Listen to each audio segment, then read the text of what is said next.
It's been a year on Friday since you were nominated, I believe. Quite a year? Well, yeah, I mean, there was a couple, yeah, the official nomination, right? Yeah. How do you look back over the last year? Well, it was a tremendous, I mean, I just remember it as being a tremendous day for myself and my wife and my family and my mother, who's 97, and everybody. It's a great honor to be given this job. And it had been talked about earlier, but this is the official day, so. Was it a surprise? No, because the president announced kind of at meetings, he kind of made announcements that I was his choice, but it wasn't official. Quite controversial, though, isn't he, the president? Is it sometimes quite difficult to represent his views here in the United Kingdom? I don't think so. No, I think... Mr. Ambassador, surely it is. No, not for me. No.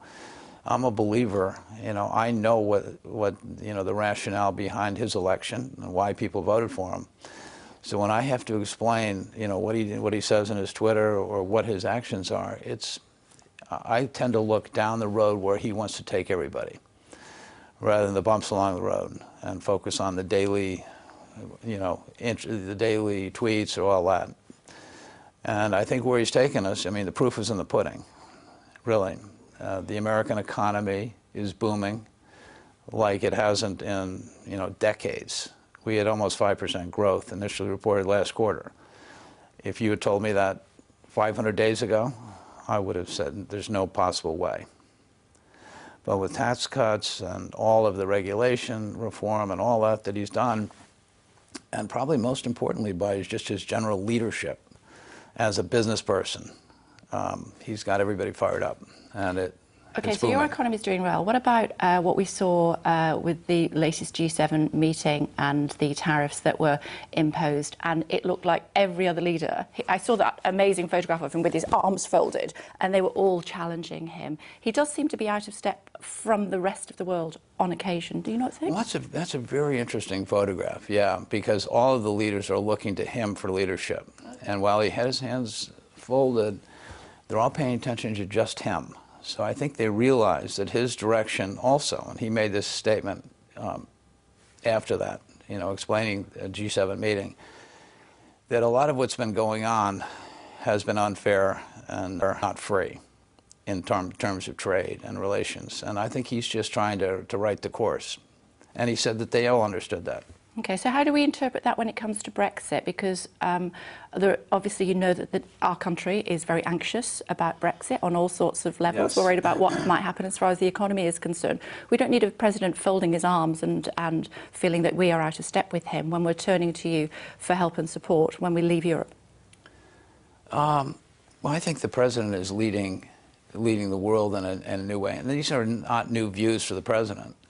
You know, I've known the president since the early 80s, and he expressed these views about really not blaming current leadership in Europe or just even Obama, previous leadership, but going back, way back, that the trade relations and what the American leadership has done has really been, in quote, stupid. And so I think he's he mentioned this a lot in his campaign, and he's fulfilling that campaign promise, I think, because he really believes it. So what do trade relations look like between the US and the UK post-Brexit? I think it's going to really be good. In what way? He's made that statement. Mm. If the Brexit agreement leaves an opening, a big opening for the US to have that bilateral relationship, I think it will occur very rapidly. That's what the president said. That's what the people in the Department of Commerce and Trade have also said. So I'll take them at their word on that. Okay. Just another quick thought on policy, and then I want to talk to you a little bit more about the politicians here. Separation, children of immigrants and little ones being kept in cages in Texas, we've seen on our TV screens, and little ones calling for their mums and dads. I mean, that's very emotive stuff. Well, this is a very emotional issue, and it's one that I've been looking closely at in terms of all the underlying some of the underlying issues that are involved in it. Yeah, this is something that the Democrats and Republicans have to not fold, but they have to solve this problem. And the president's sworn to protect the borders, sovereignty, and, you know, protect from criminal elements and drugs and all that, M13 and all those threats that we have. But he also, you know, feels strongly about you know, protecting young children. So this is something that Congress can uniquely do, and the Congress should step up and get it done. But you're a father, Mr. Ambassador. How do you feel when you see those images of those little ones? I think it's emotional. I get, you know, it's emotional to have that separation. There's a lot of issues regarding this besides just the initial emotion. It can't be right to have those kids separated, though, can it, from their families? It just, they're 2 and 3 years old. Mm-hmm. This is something that Congress, this is a great motivation. The First Ladies have talked about it, and I think they've added their views, and I think that will push Congress, hopefully, to make some good decisions that we can protect the border, protect our national sovereignty, and protect the kids as well. Let's move on, shall we? Let's talk about politicians here. You brought up the President's tweets. They are very well known, of course. What's your relationship like with Sadiq Khan, our mayor? With who? Sadiq Khan, the mayor of London. My relationship is very good, but I don't deal with him on a daily basis. But he and I have a very nice, cordial relationship. He doesn't have a great relationship with the President, does he? Are you trying to smooth that over? No, I don't. I think the relationship's fine. I mean, they can agree to disagree on certain things, and maybe they get hot on certain issues. But that, I don't think that's affecting the overall relationship. Mr. Khan said recently he's a reluctant partner in the dialogue on Twitter, and he's not clear what Mr. Trump's beef is with him. Yeah, but I think there's been a quid pro quo as far as that thing goes. But in terms of the governance of the city, in terms of the vibrancy of what's going on in London and what's going on in the U.S., in our cities, yeah, I mean, there's a lot more commonality than there is difference. He did say that an East London hospital was like a war zone with blood on the floor. Yeah, there's been statements, but, you know, it's all, you know, I think, once again, it emphasizes his job to keep the country safe, keep Americans safe. Look at cyber, look at local policing, look at all the issues revolved around maintaining a sovereign city and a rule of law. And how do you feel about living in London? You don't feel that there are any no-go zones where you can't go? No, not that I've heard of. You'd be happy to travel anywhere? I've gone everywhere. Okay. Your fantastic new embassy has just opened, and yes. I think you're going to show us around? I love it. It's good. As you can see, the neighborhood is expanding dramatically. It's probably the fastest growing area in the UK right now. There are cranes virtually in every direction, so there's prosperity that's happening. A lot of jobs, a lot of concrete. There'll be a lot of infill, and this space will be beautiful. Can we have a look around? Sure. Let's go. do it. Wow, look at your view. That's amazing. That's not bad. Yeah. You want to take a look? Yes, please. I love London. What do you love about it? Everything. It's like New York in some ways, but it's different. The language is a little bit different. People are different, so it's exciting to meet everybody, which is part of my job. Yeah. Part of my job. Yeah. And to, you know, just the city has so much. It's like New York. Every corner is something different. Yeah. And there's history everywhere. And there's excitement and young people, and so just a lot going on. Yeah. As you can see. Yeah. The President was very complimentary about it, was he, originally, the embassy? Do you think he'll change his mind when he comes? I don't know if he'll change his mind when he comes. You know, you have to agree with him that Grosvenor Square is kind of the center of the... Prime real estate, as you call it. Center of the earth, right. Yeah. It's the most important thing. But this is, as you get to know this building, you'll see the functionality of it and the utility of it, and, you know, going forward for the next 50 years. This was developed maybe 10 years ago. That was probably developed in the 1950s. Tell me about the portrait. Okay. We obviously recognize him. I recognize him, and he was at the old embassy on Grosvenor Square. And so that was painted in 1944, I believe, by a Polish artist. And it's one that I think every ambassador I can imagine has looked at that and said, yeah, that's a great kind of image to sit behind you. So I decided to bring that over as well. And the boss moved the bust back into the Oval Office, didn't he, as soon as he Day one. Yeah. Yeah, he wasn't even in the Oval Office, and he moved it back. So it's looking right at him. When I was getting sworn in, I was looking at Winston Churchill in his office, and it looks right at the desk, which was given to him by Queen Victoria, the president. He decided to use that. He can have whatever desk he wants. He's the president. So what's the symbolism of him being moved back into the Oval Office, do you think? I think it means something in terms of the relationship we have, the relationship he has personally with the country, having a Scottish mother, a relationship with the U.S. has, that this is a relationship that is special, both on security and on the prosperity side as well. We work so closely together, and we have our differences now and then, of course. We're both very opinionated. You're close friends, though, aren't you? Yes. Yeah. Known each other since the 80s? What? You've known each other since the 80s? Since the early 80s, yeah. Yeah, he's one of the first people I met coming to New York City from Florida. And, you know, everybody remembers meeting Donald Trump because he was kind of a bigger-than-life figure in the early 80s as well, and then all the way through to now. And personality and his views really haven't changed. He's always had, you know, he's been very consistent over the years and always had a sense of touch and a sense of knowing what the public is feeling. Mr. Trump, we've come all the way from London to talk to you. What would you like to... I saw you before. Yeah. Now I hear I had a very big success in London. Okay. I've met him. I've interviewed him a little bit before he was elected. Yeah. Hopefully I'll see him when he comes this time. I find him to be very tall, very charismatic, absolutely believes what he says. Yes. Why do you think, I mean, you say that people will like him when they get to know him. Why do you think that we would call them Marmite here in the United Kingdom? I don't know if you have an equivalent in the US. People either love him or hate him. Well, I think people don't like change. Yeah. And that will basically answer all the questions. So the people that like change will like him. The people that have confidence, as you said, that trust him and have confidence will follow him. Because he is changing, and he is dramatic, and he's not following any of the patterns that previous presidents have followed, which makes sense, because previous presidents would not be able to make this kind of change, and wouldn't make this kind of change. Look what he's doing now in trade, right before a midterm election.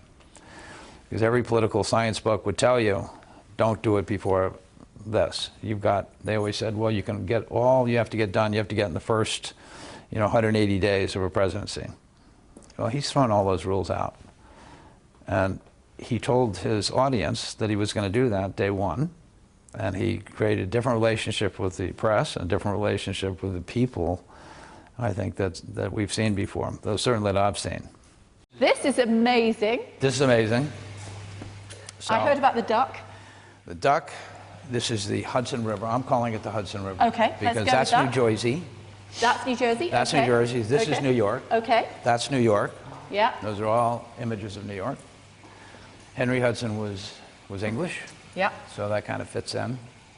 And it's a river. They call it the Potomac over here, but I think Hudson's a better determination. So. And the duck apparently gets moved around, depending. Well, I've got a peregrine. I've got a him. peregrine coming in here, so he's going to eat him pretty soon. And these are all the state flags, starting for the 13 colonies and moving down that way.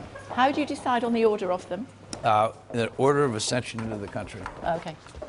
So as they came in, so it should be in the right order. I haven't checked, but it should be as they came in. Do you know which initial order they 13. are? What? Do you know the order? No, I don't. But I know that Jersey's part of the 13. There you go. And it's there. All right. Fantastic. The President's visit. What's planned? Well, that will be set. They haven't been set yet, completely.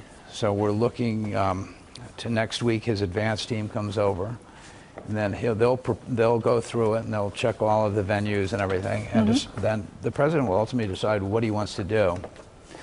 They'll lay out various scenarios for him, I imagine. Will that involve seeing Her Majesty? Yes. Yes. I mean, he has to see the head of state.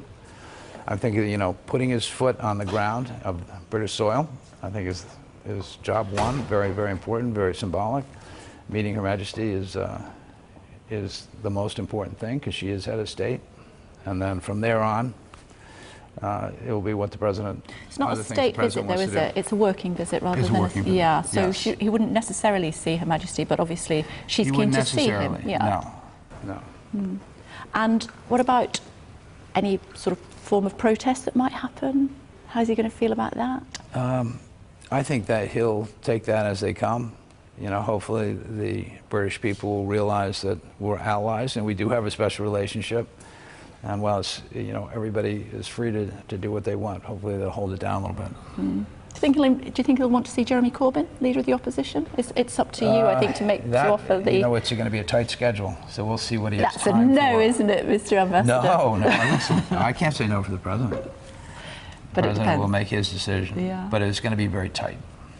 Is he looking forward to coming? Oh, he's looking forward to coming over. Yeah, he'll be coming from Brussels, and they'll been talking about NATO. So coming to his homeland, his mother's homeland, I think Scotland, yeah, of course. Do you think he'll head up to Scotland? That could be part of it, depending on how the logistics work. So. How's our special relationship doing, do you think? Good. Really good. Now, Americans say great, but it is very, very strong. And I feel it. I talk to everybody. So I talk to cab drivers. I talk to people working on the street. I talk to the politicians in town. I've talked to all of them, pretty much. MPs, and I've been to Birmingham, Manchester, Oh, you said Birmingham Newcastle. rather than Birmingham. I love it. No ham in Birmingham. Yeah, that's right. So I did that, and I've been all over Wales, and so I feel it. I mean, I can feel it. I think I have some sense of the relationship is alive and well, and underreported. So you're not sure whether the president's going to come here? I'm not sure. No. Is he staying with you at the residence? Yes, he'll probably be staying at the beautiful residence. place. Although that, you know, nothing is cast in stone. So his staff, who are expert, will be reconnoitering and making recommendations. But I think most presidents, all presidents, have stayed at the residence. So Jam-packed schedule. yeah, he likes to work. I read something when we got off the plane in Singapore after a 20-hour flight. He said, "Let's start." Great, great. He wanted to start then. So Great. That's kind of who this president is. Yeah. He doesn't want to wait around. How do you think that Singapore summit went? I think it went extraordinarily well. Yeah, amazing.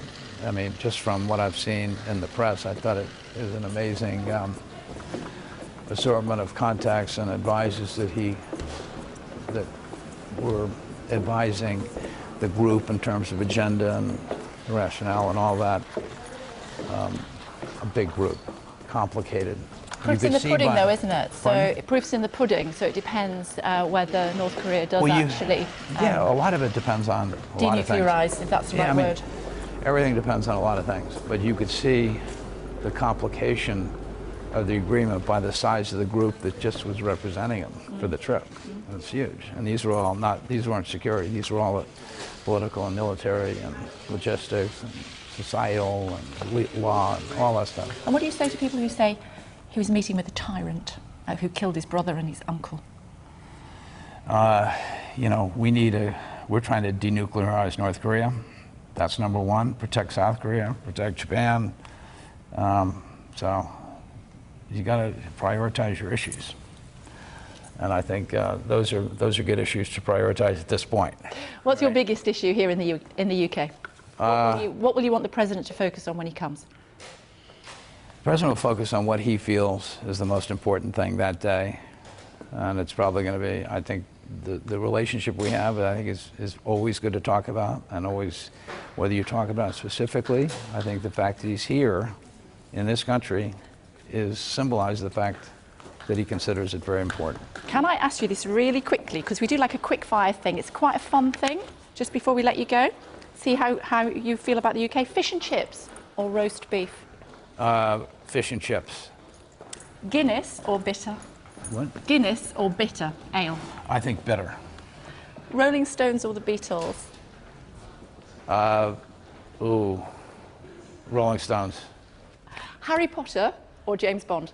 James Bond, for sure. Okay. The Tate Modern or the National Gallery? That's a tough one. I would say Tate Modern. Final one. Now, listen, National Gallery. Now, that's a toss-up. Yeah. Because it's totally different things. I would say National Gallery. I was just there. So I would give them a little bit of a lead because of the history and the leadership and all that. So National Gallery. Final one. Sky News or the BBC? I'm not going to put favorites in that one. No, they're both doing their job. Perhaps you'll put a good word in with the President for us when he comes. It's good to talk to you, Mr. Hester. Thank you very much indeed.